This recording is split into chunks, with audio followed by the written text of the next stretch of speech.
Hello बच्चों, आज का हमारा टॉपिक है कंटिन्यूटी ऑफ अ फंक्शन। तो आज हम बात करेंगे कंटिन्यूटी का क्या मतलब होता है और कंटिन्यूटी किसी भी फंक्शन की किस तरीके से हम शो कर सकते हैं।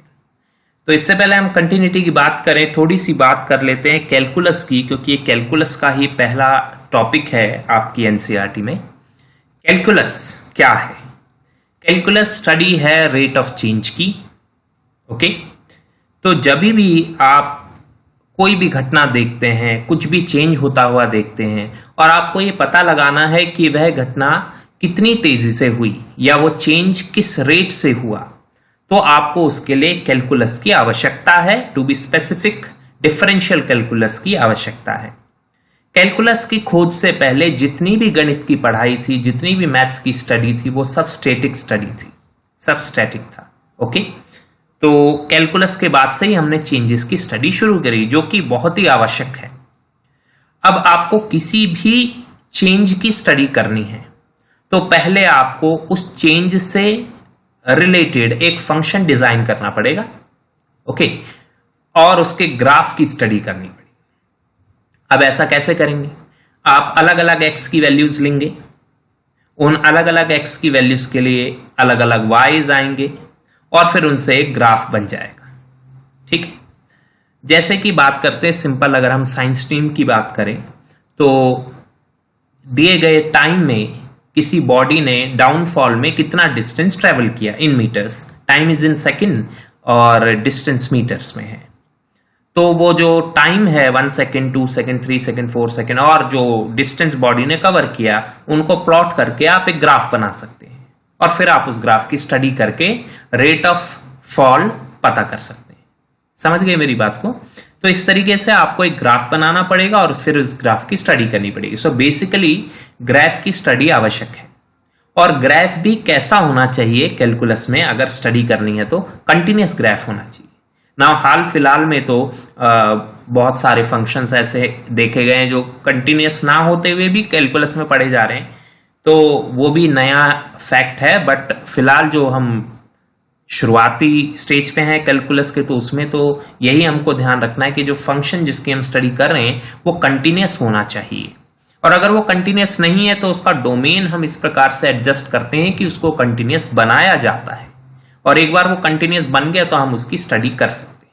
ठीक है, अब ये तो हो गई काफी सारी बातें, कैलकुलस की ज्यादा बातें नहीं करेंगे और कंटिन्यूटी की बात करते हैं। तो कोई भी फंक्शन कंटिन्यूअस कब होता है?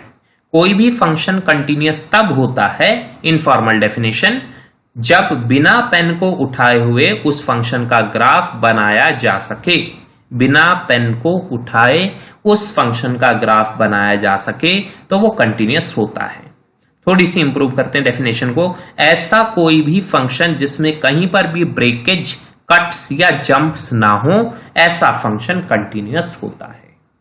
ठीक है, उदाहरण के लिए ये तो कंटिन्यूअस है ही, आपको दिख रहा है, लगातार बना हुआ फंक्शन है, बिना टूटे हुए, बिना कहीं जंप के, बिना पेन को उठाए हुए। अगर मान लिया जाए फंक्शन कुछ इस प्रकार होता तो ये एक डिसकंटिन्यूअस फंक्शन है, क्योंकि इसमें यहां पर एक कट आ गया, ठीक है ना, एक जंप आ गया। ओके, इसी तरीके से ये एक डिसकंटिन्यूअस फंक्शन होता।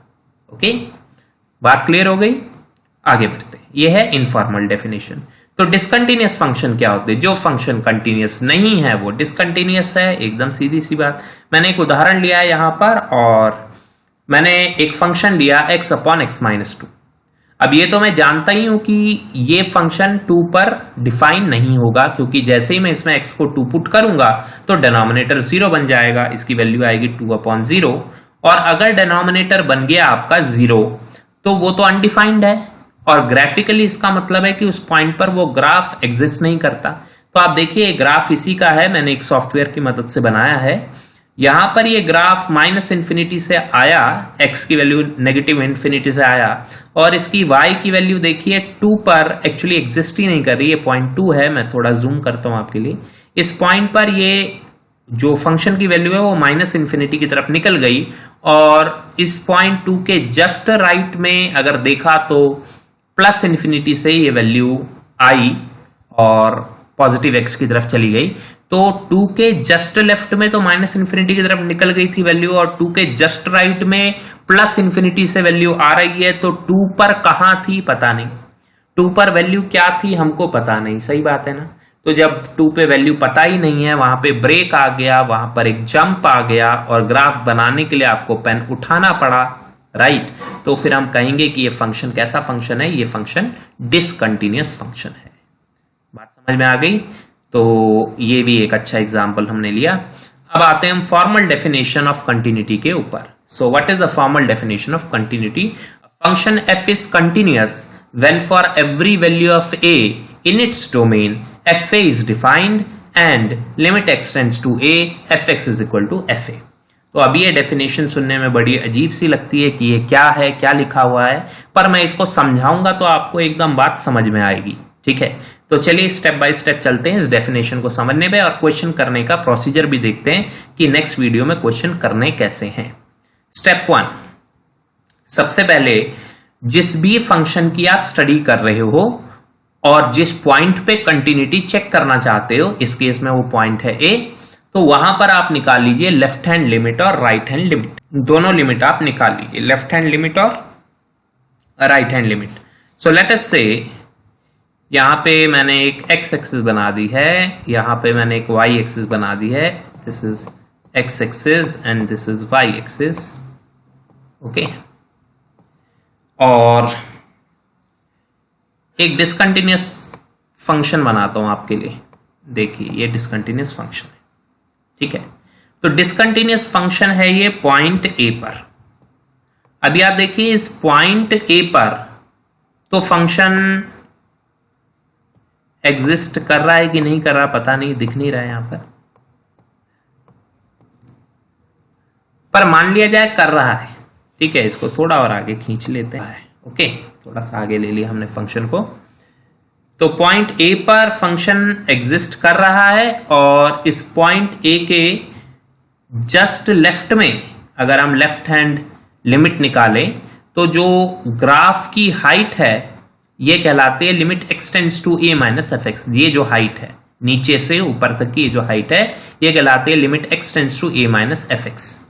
ए के जस्ट लेफ्ट में मैंने कहा, ये जो जस्ट लेफ्ट में कहता हूं इसका मतलब है ए और इसके बीच में माइक्रोस्कोपिक डिफरेंस है, बहुत ही कम है, बहुत कम। और इस तरीके से इस ए के जस्ट राइट में फंक्शन की जो ये हाइट है नीचे से ऊपर ये कहलाती है limit x tends to A plus F x. यही हाइट कहलाती है लिमिट एक्स टेंड्स टू, ये हाइट यहां से यहां तक limit x tends to A plus F x. तो अगर जो ये हाइट इक्वल ही नहीं है तो 100% है कि फंक्शन कंटिन्यूअस तो हो ही नहीं सकता। अगर जो ये हाइट इक्वल ही नहीं है तो फंक्शन कंटिन्यूअस कैसे हो सकता है? एक इधर है एक इधर है, बीच में तो गैप आ ही गया ना, तो कंटिन्यूअस तो हो ही नहीं सकता। तो हम ये कहते हैं कि अगर limit x tends to A minus F x और limit x tends to A plus F X दोनों इक्वल नहीं है तो गारंटी है कि फंक्शन डिसकंटिन्यूअस ही होगा। अब इतनी बात समझ आ गई, ठीक है। अब अगली बात ध्यान से सुनिएगा। तो ये तो हो गया केस 1, इसको हम हटा देते हैं। अब बात करते हैं अगली, क्या होगा अगर वो हाइट सेम हुई तो? क्या होगा अगर हाइट सेम हुई तो मान लिया जाए यहीं से हमने अपना, इसको हटाओ, यहीं से हमने अपना ग्राफ आगे बना दिया, ठीक है, और ये है पॉइंट ए। तो देखिए जी, ए के जस्ट लेफ्ट में ये जो पॉइंट है, ये पॉइंट, इस पॉइंट की नीचे से जो हाइट है वो है limit x tends to A minus F x, और ये जो पॉइंट है इसकी भी नीचे से हाइट है limit x tends to A plus F x. और इस केस में दोनों हाइट सेम है। पर क्या ये फंक्शन कंटिन्यूअस है? अभी तो नहीं है फिलहाल, है ना, ये फंक्शन कंटिन्यूअस नहीं है, पर हाँ चांसेस हैं, हो भी सकता है। तो हम दूसरा केस लेते हैं कंटिन्यूअस फंक्शन का। तो पॉइंट ए पर जस्ट मैं यहां से अगर एक परपेंडिकुलर डालूं, इस पॉइंट पर जस्ट लेफ्ट में और जस्ट राइट में जो हाइट है वो दोनों सेम होंगी। जूम कर देते हैं आपके लिए, इस पॉइंट के जस्ट लेफ्ट में और इस पॉइंट के जस्ट राइट में दोनों हाइट सेम होंगी। इस केस में limit x tends to a minus F x और limit x tends to a plus F X से हम देख सकते हैं कि फंक्शन कंटिन्यूअस है। पर अगर यहां पर एक होल हुआ, अब मैं होल बना रहा था पर ये ज्यादा बड़ा बन गया, पर ऐसे और ऐसे, तो हाइट सेम होने के बावजूद भी वो डिसकंटिन्यूअस हो जाता है। ठीक है, तो सिर्फ limit x tends to a minus F x और limit x tends to a plus F X होने से ही हम ये गारंटी नहीं कह सकते कि ये कंटिन्यूअस होगा। पर हाँ, ये बात सच है कि अगर ये इक्वल नहीं है तो पक्का ही डिसकंटिन्यूअस है। तो अगर ये इक्वल है तो हम अगले स्टेप पे बढ़ते हैं, और अगला स्टेप है कि एफ ए एग्जिस्ट होना चाहिए। अब आते हैं इसी डायग्राम पे। एफ ए का क्या मतलब होता है? एफ ए का मतलब होता है फंक्शन की हाइट पॉइंट ए पर। तो पॉइंट ए पर फंक्शन की हाइट क्या क्या हो सकती है? भाई बहुत सारी पॉसिबिलिटीज है। पॉइंट ए पर फंक्शन की हाइट हो सकता है यहां पर हो फंक्शन पॉइंट ए पर, या यहां पर हो, या यहां पर हो, या यहां पर हो, या यहां पर हो, या यहां पर हो, नीचे हो, ऊपर हो, इस लाइन पे पूरा फंक्शन कहीं पर भी एग्जिस्ट कर सकता है। यानी एफ ए एग्जिस्ट करना चाहिए कहीं ना कहीं तो। और अगली बात, अगर एफ ए यहां एग्जिस्ट करता है बेटे, यहां अगर वो इस होल को भर देता है तो ये फंक्शन कंटिन्यूअस हो जाएगा। यही तो कंसेप्ट है। अगर लेफ्ट हैंड लिमिट और राइट हैंड लिमिट इक्वल हैं और ये बीच का होल जो है वो फंक्शन ए ने भर दिया, कैसे भर सकता है? जब ये एफ ए की हाइट उतनी ही हो जितनी हाइट लेफ्ट हैंड लिमिट की थी और राइट हैंड लिमिट की। भाई लेफ्ट हैंड से जो लिमिट थी वो 4 की हाइट पे थी मान लिया जाए, राइट हैंड से जो लिमिट थी वो 4 की हाइट पे थी, तो जो बीच का होल है वो भी तो 4 की हाइट पे ही होगा। यानी उस एफ ए की वैल्यू भी 4 ही होनी चाहिए। तो कहने का मतलब ये है कि LHL की जो वैल्यू है यानी जो हाइट है और RHL की जो वैल्यू है वो एफ ए के बराबर होने पर ही वो होल भरने की गारंटी है और फंक्शन के कंटिन्यूअस होने की गारंटी है। ठीक है, तो जो थर्ड स्टेप है उसमें हम ये कहते हैं कि limit x tends to a F X, यानी कि LHL और RHL दोनों एफ ए के बराबर होने चाहिए, तब फंक्शन पक्का पक्का कंटिन्यूअस हो जाता है। तो यही कंसेप्ट है कंटिन्यूअस फंक्शन का। और एक बार आपने ये फैक्ट सीख लिया कि कैसे कंटिन्यूअस प्रूव करना है तो सारे क्वेश्चन फिर हो ही जाते हैं। अब हम नेक्स्ट वीडियो देखेंगे जिसके अंदर हम न्यूमेरिकल्स करेंगे। इस वीडियो में हम बस कंसेप्ट समझने वाले थे, तो अगला वीडियो जरूर देखिएगा। Thank you.